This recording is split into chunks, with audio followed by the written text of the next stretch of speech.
On the outskirts of a bustling industrial town in southern Ohio lay a neighborhood most people ignored. Cracked sidewalks, peeling paint, and the smell of metal from the nearby factories defined the area. It was here that Lucas Bennett, a thin, quiet boy of 14, lived with his mother and younger sister in a small, two-room apartment above a laundromat. Lucas's mother, Angela, worked double shifts at the factory to keep food on the table. His father had left years earlier, leaving behind a stack of unpaid bills and a family that had to learn how to survive without him. Money was always tight, but what hurt Lucas the most wasn't the empty refrigerator or the hand-me-down clothes. It was the way people looked at him when he said where he lived. Teachers sometimes sighed when they saw his address on a form. Classmates whispered that no one from that part of town ever made it out. Yet, from a young age, Lucas was drawn to books. Angela still remembered finding him at 5 years old, sitting on the floor of the public library, turning pages of an atlas, tracing rivers and roads with his finger. "One day," he had told her with a seriousness beyond his years, "I'm going to see all these places." But dreams were fragile in their neighborhood. Many of Lucas's childhood friends drifted toward trouble, dropping out of school, joining small gangs, or simply giving up. Lucas sometimes felt the pull of hopelessness too. After long days of school, he often worked at a corner grocery to help pay the bills, stocking shelves until late at night. Homework had to wait until after midnight, when the rest of the world was asleep. One chilly November evening, while stacking canned beans, Lucas overheard two older boys from his block laughing about skipping school.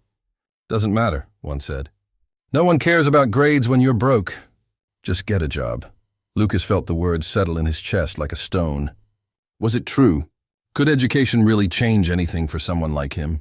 The turning point came when Mr. Raymond, a new English teacher, arrived at Lincoln High School. He was young, energetic, and unlike anyone Lucas had met before. Instead of lecturing, he asked questions that made students think. One day he gave the class an assignment: write about what you want your life to look like in 10 years. Lucas hesitated. His life so far had been about survival, not dreams. That night, after his shift at the grocery, he sat at the small kitchen table while his sister slept on the couch. He wrote about wanting to become a civil engineer, to design bridges and buildings that would last for generations. He wrote about traveling, about lifting his mother out of the laundromat apartment and giving his sister a backyard to play in. The next day, Mr. Raymond read the essay silently, then looked up. "Lucas," he said, "this is powerful. Have you thought about college?" Lucas almost laughed. "College? We can barely pay rent." Mr. Raymond leaned forward. "There are scholarships, grants, programs. You have the talent. Don't let money decide your future before you even try." For the first time, someone outside his family believed in him. Inspired, Lucas threw himself into schoolwork. He borrowed extra math textbooks from the library, studied late into the night, and asked endless questions in class. His grades climbed. He joined the after-school robotics club, often staying so late the janitor had to remind him to leave. But obstacles never disappeared. Some nights Angela came home exhausted, her hands raw from factory work. "Lucas," she'd say gently, "you don't have to push so hard. Maybe you should just focus on getting a steady job after high school." "I have to try, Mom," he replied.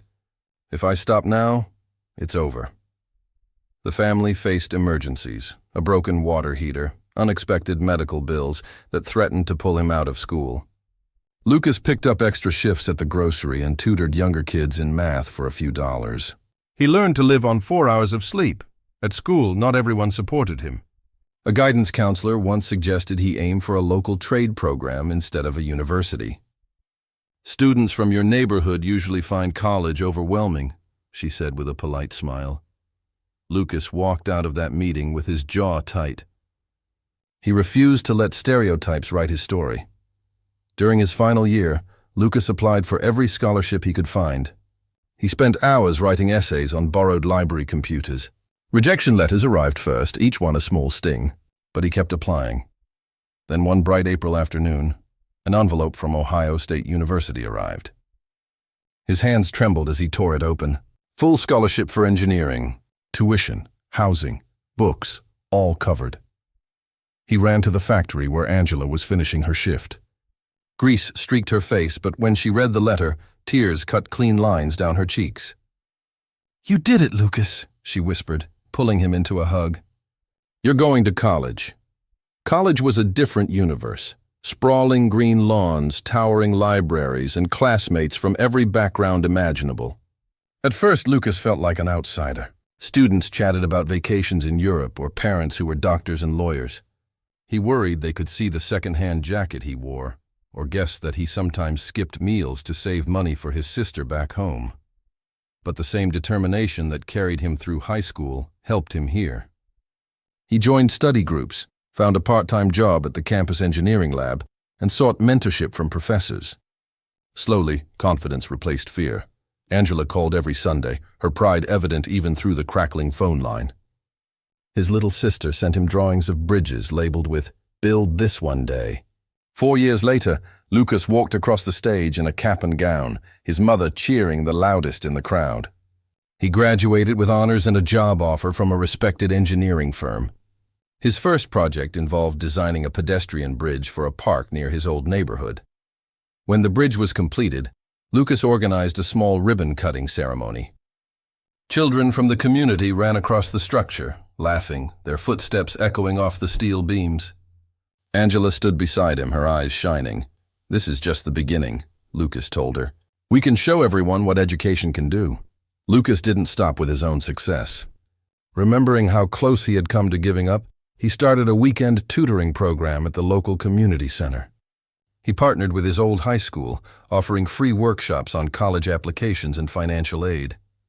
Dozens of teenagers, kids who once believed college was out of reach, found guidance and hope. One evening, as he packed up after a session, a shy 8th grader approached. "Mr. Bennett," she said, clutching a math notebook, "do you think someone like me can go to college?" Lucas smiled, hearing the echo of his own doubts from years ago. "Absolutely," he said. "Education can take you anywhere. I know because it took me." From the cramped apartment above a laundromat to the wide halls of a university, Lucas Bennett's journey proved that the power of education is not just about textbooks or degrees. It is about resilience, belief, and the courage to imagine a life beyond the limits of circumstance. Through hard work, support from a few caring mentors, and an unshakable determination, Lucas not only uplifted his own family, helping his mother retire early and ensuring his sister could attend college, but also inspired countless others in his community. His story became a living testament. Education is the bridge that can carry anyone, no matter how humble their beginnings, to a brighter future.